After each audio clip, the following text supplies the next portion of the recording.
So hello guys, Howrah থেকে আমরা আসানসোল যাবার ট্রেন ধরে নিয়েছিলাম।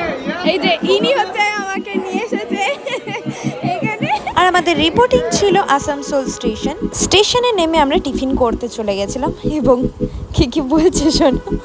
হাই না আমি আছি গাইস, অনেক লাইক করে আমি হাই করে দিলাম না। আর এটা ছিল আমাদের ট্রেকিং এর ফুল গ্রুপ। এবং আসানসোল স্টেশন থেকে আমরা পরেশনাথ স্টেশনের জন্য রওনা দিলাম। আর এখানে দেখো আমরা ট্রেনের মধ্যে বাবলামো করছিলাম।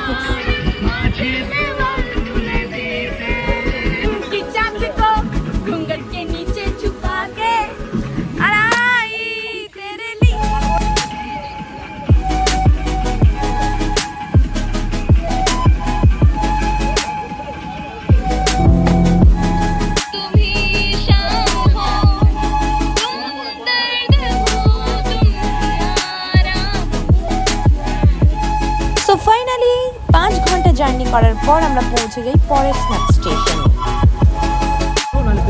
আমরা পরেশনাথ স্টেশন থেকে গাড়ি করে আমরা হোটেলে চলে যাচ্ছি। পুরো একদম পরেশনাথ মন্দির কাছাকাছি হোটেল আমার। बहुत सारा मौज होगा, आगे आगे देखो होता है क्या। সো আমরা এই হোটেলে স্টে করেছিলাম গাইস।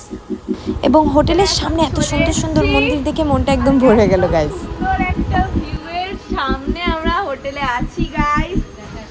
সো হোটেলে ঢুকে আমরা পাগলামো শুরু করে দিয়েছিলাম লিটারালি।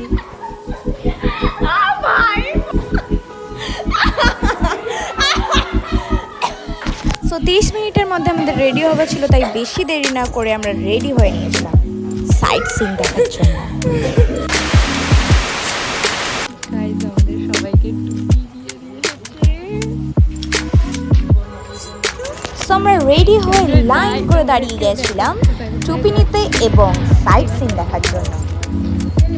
আর এটা ছিল অনেক বড় একটা বাজার, যেখান থেকে আমরা পাহাড়ে ওঠার জন্য লাঠি নিয়েছিলাম, অনেক কিছু কিনেছিলাম বাড়ির জন্য। তারপরে মন্দিরের অনেক জিনিসপত্র পাওয়া যাচ্ছিল। এই দেখো পেছন থেকে কিরকম দৌড়াচ্ছে, আয় আয় বাবা চলে আয় ভিডিওর মধ্যে। সো আমি তো হিন্দি পড়তে পারি না, তোমরাই একটু কমেন্টে বলো ওটা কি লেখা আছে গেটে। এটা পুরো ছোট কেদারনাথ ভাই। এখানে তো হবে করে করে কালকে কি করে উঠবো আমরা পাহাড়ে। এখানে কয়েকটা মন্দির দেখতে দেখতে হিমশিম খেয়ে গেলাম।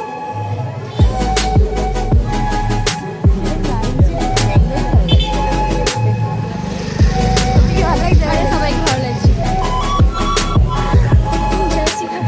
আর পরেশনাথ মন্দিরের নিচে অনেক এরকম ছোটো ছোটো মন্দির ছিল, যেখানে আরতি খুব সুন্দর হচ্ছিল।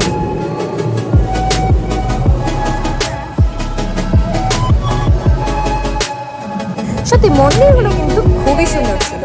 এবং দেখো এখানে ছিল বজরংবলীর একটা মন্দির, যেখানে অনেকেই এরকম টিকা লাগিয়েছে, আমরাও লাগিয়েছিলাম সবাই মিলে। আচ্ছা একটা কথা বলো, তোমরা বলো তো এগুলো কিসের মূর্তি?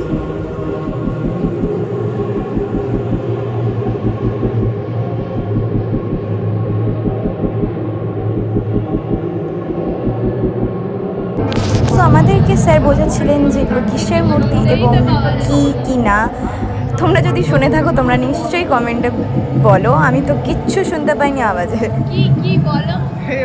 তো এটা আমাদের ছিল পুরো ফুল গ্রুপ। এবং এখানে আমরা সবাই একটু নিজেদের র্যাম ওয়াক করে দেখাচ্ছিলাম। তো যাই হোক, আর আমাকে দেখো আমি যেন সত্যিকার র্যাম ওয়াক করতে এসেছি। কেউ একটা পাশ থেকে বলে দিল ওয়াও, আমি বললাম থ্যাংক ইউ। এই যে হাই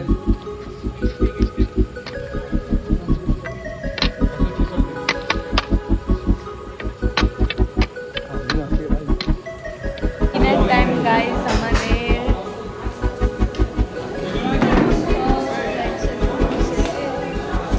তোর কি এখনো গান ছাড়া কি হয় না ভাই? হ্যাঁ সারা যখন থেকে এসছে তখন থেকে গান শুনছে। ভাই ভাই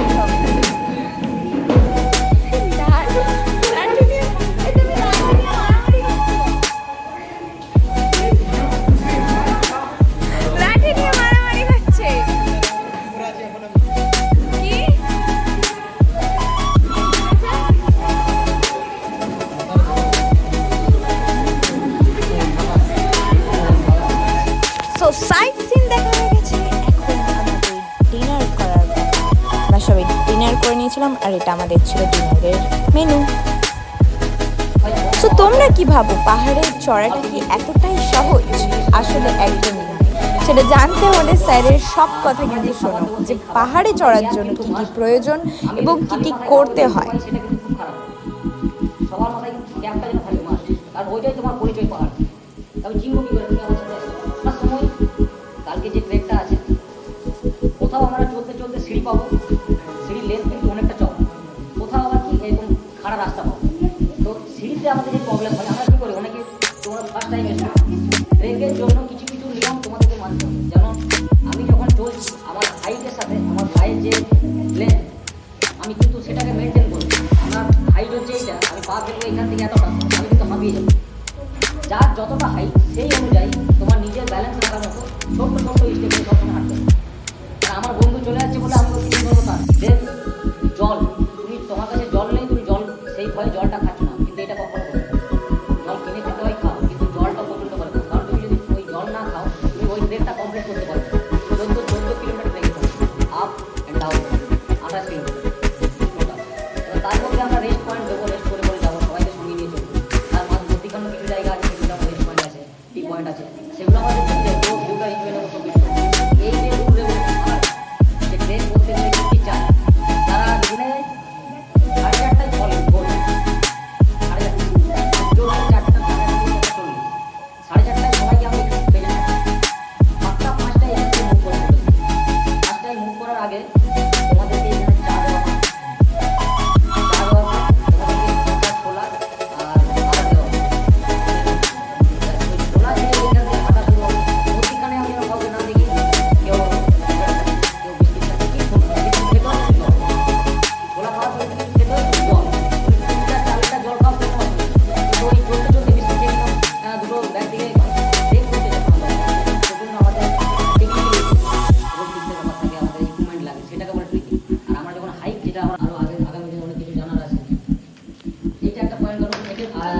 এই পয়েন্টগুলো তো বলেই দিলাম। এবার তোমাদের যে এই যে জিনিসগুলো দেবো, সো এরপরেই বেস্ট পার্টটা ছিল আমাদের ইন্ট্রো। এখানে কিন্তু অনেক মজা হতে চলেছে, তোমরা দেখো কে কি বলছে। আমরা তো হেসে হেসে পুরো পাগল হয়ে গেছি। বলতে গেলে যে আমার হবি ঘোরা। ঘোরা ঘোরা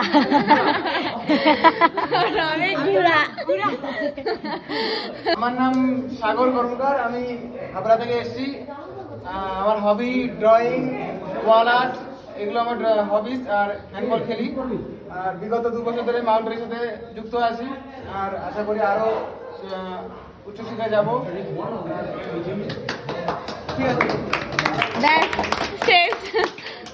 আমার নাম সুশীল কর্মকার, আমি হাবড়া থেকে এসেছি, আমি পেন্টার কাজ করি।